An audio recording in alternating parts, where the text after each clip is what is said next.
Welcome into Duval Daily, presented by GenJag.com. I'm Jordan DeLugo. Thank you so much for tuning in here on Monday, August 19th. Your Jaguars took down the Tampa Bay Buccaneers in Jacksonville, Everbank Stadium, Saturday night at 7:30. 20-7 was the final score. We did our game recap. Now we're going to be looking at offensive standouts here today. I'm excited to get into it. I thought a lot of players played very well. We will have a couple notes on some things I'd like to see improve. But overall, very, very solid performance, balanced attack on offense from the Jaguars. The defense handled their business for the most part as well. So we'll get into all that here today. Again, the Jaguars, they're now 2-0 in the preseason. Looking at preseason wins as a metric is not necessarily going to get you anywhere, right? Like, I think the worst team in NFL history went undefeated in the preseason. The Patriots, who went undefeated and almost capped off the perfect season, I think they were winless in the preseason. So, like, preseason wins and losses are not necessarily an indicator of anything to come, but the Jaguars want to win these games. They want to execute. Obviously, not game planning heavily, not scheming heavily, but going out there and getting the job done when that is your goal, clearly stated by the team. You'd rather win than lose. I mean, bottom line, you would. So, good stuff. We're going to get into the offensive standouts here today. Really appreciate y'all tuning in. If you enjoy the content, please like, subscribe, hit that notification bell. You can also check out genjag.com/shop. Pick up some new Duval gear like the hat I am wearing right now. And if you want to support the channel further, you can become a channel member here on YouTube, get access to some perks. Really help support us. Thank y'all to all the channel members out there, everybody who tunes in. Y'all mean the world to me. So, getting into these offensive standouts, and quick note on this week, Jaguars will be taking on the Falcons later this week, Friday night. There's going to be some training camp practices the next 3 days that we will attend, and we'll be able to report from those as well. We'll get some, maybe injury updates, different things of that nature. But so we will be out there Monday through Wednesday this afternoon. During the afternoon time, they've kind of moved back these training camp practices for this week. But that's just a little note. So getting into these offensive standouts, Tank Bigsby. This guy has had a fantastic training camp, fantastic preseason, in my opinion. Has he been perfect? No. Like, you've seen a couple drops, but no drops in this football game, and mostly very clean hands. I think the one drop he did have, where it ended up being an interception earlier in camp, it was one of those plays where Trevor Lawrence really put it on him, and he probably could have taken a little bit off of that throw. Overall, though, again, getting back to this game, Tank Bigsby, 37 rushing yards, 37 yards after contact. He was making people miss. He was showing his power, his explosiveness, also his lateral agility. So I thought he had his full, skill set on display, and also had the multiple catches in this game, 2 catches in a row, a screen pass, and then a pass out of the backfield. So I thought that Tank played just really good football, and he's showing why the Jaguars valued him in the 3rd round, why I thought he should have been a day 2 pick as well in 2023. And there were just some fluky situations last year that really hindered him. I think that if the Jaguars stick with it with Tank Bigsby here in 2024 as the change of pace back behind Travis Etienne, who's your clear number 1 guy, you're gonna see it pay off down the stretch. I really believe in Tank Bigsby. I know a lot of folks don't want to hear that. I know a lot of folks are a little bit scared off because of what happened last year. I've been watching this guy for years. He is a damn good football player, and nothing that I've seen in the NFL changes my opinion on that. I think there was some fluky mistakes last year as a rookie. That happens to some of the best guys we've ever seen, right? And I'm not saying Tank is one of the best running backs ever, but I do think he can be a really good change of pace for the Jaguars in 2024. Now, Anton Harrison, he was not out there for a long time, but he did start at right tackle. I think they're trying to continue to get him reps because obviously, hasn't had his full amount of reps during this training camp and preseason because of being in concussion protocol. So I think they just wanted to get him out there a little bit, playing some right tackle for them. And I just loved seeing what he was doing in the run game. He was able to, knock out multiple defensive backs on one play, getting out in space.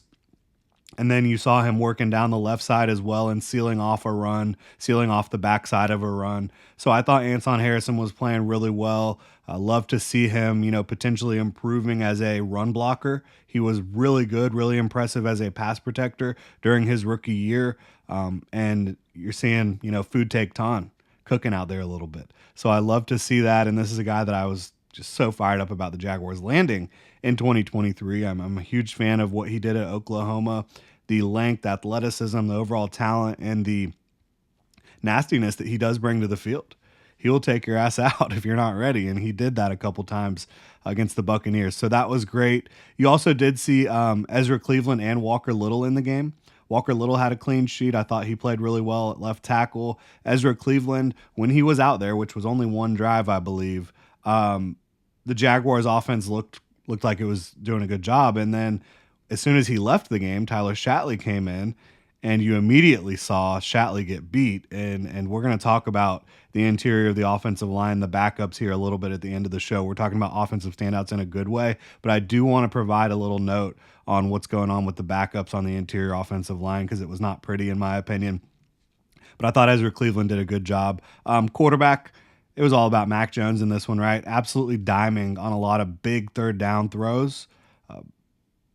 Looking confident in the pocket for the most part. He did have that one play where he kind of left the pocket a little quickly and ended up tripping. But overall, I thought, again, on third down, he was making some big-time throws. He had 2 touchdown passes. Both of them were down the field. Were they tight window necessarily? No. Parker Washington wide open. Brevin Easton wide open. But he was excellent overall. Not perfect, but really good showing for him. Adjusted completion percentage of 90%.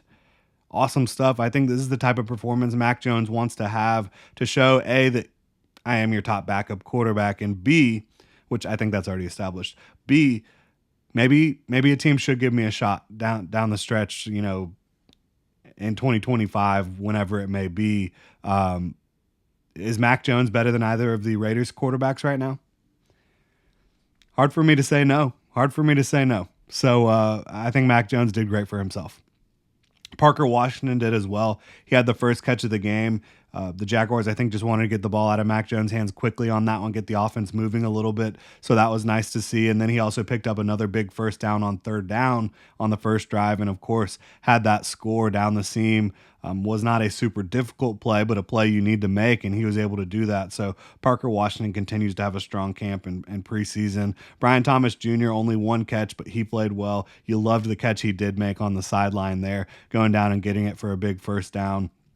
So you're just liking what you're seeing from Brian Thomas Jr. over the last several weeks. It's been steady improvement and a guy that's looking more and more confident by the day.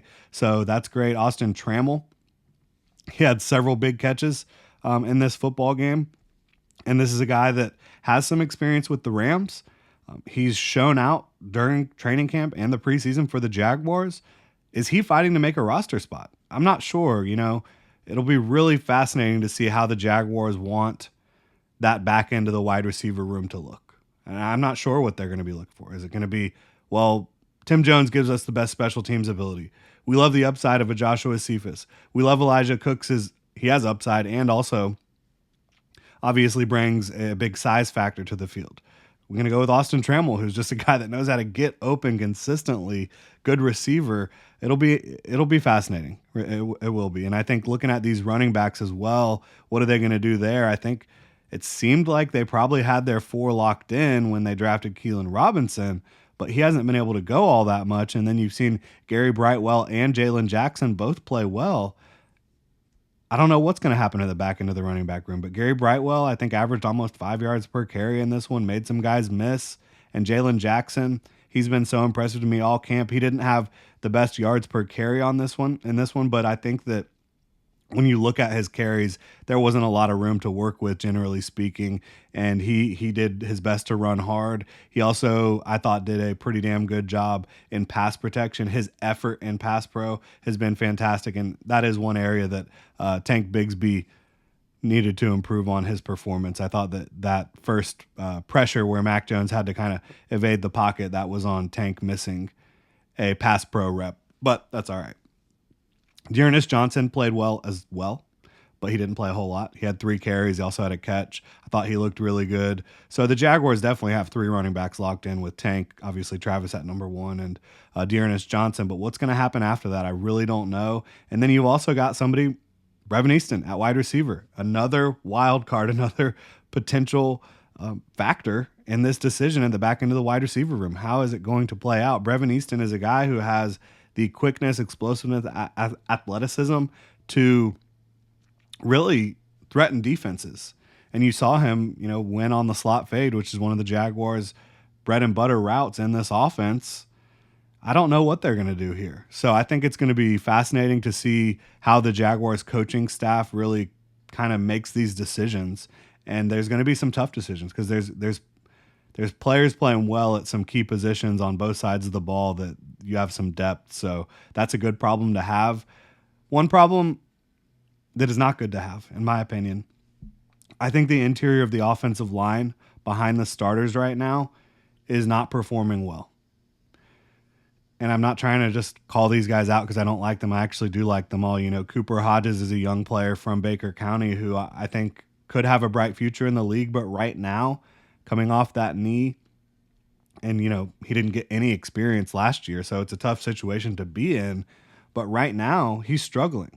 And the Tampa Bay Buccaneers, their defensive line gave him a ton of problems. It really did. And then you also talk about Tyler Shatley. He was struggling out there, and he told Hacker he's going to retire after this year. I don't know what's going to happen with Tyler Shatley. He's not playing very well. And I don't think Blake Hance is either. I'm obviously been clear about my feelings about where Luke Fortner is at in his career, so I have questions. Like, if somebody goes down, what are you going to do? I think right now your best bet is Walker Little, but you really want him available in case one of your tackles goes down, right? So I don't think that the Jaguars are in good shape on the interior of the offensive line. I do like the starters. I think that their starting lineup is going to be above average, well above average in pass protection. I think they're going to be average to below average in the running game. They're going to have to establish some more cohesion and chemistry than we've seen in the running game, but I think they'll get the job done protecting Trevor Lawrence a lot more often than not. But if anybody goes down on that interior, we'll see. We will see. That's all I can really say. Really appreciate y'all tuning in. Again, practice later this afternoon. We will report back from that this evening. Got practice today, tomorrow, and Wednesday before the Jaguars get ready to take on the Falcons in the preseason finale. Really appreciate y'all tuning in. If you enjoy the content, please like, subscribe, hit that notification bell. You can also check out genjag.com/shop, pick up some new Duval gear, become a channel member here on YouTube. Y'all have a good one.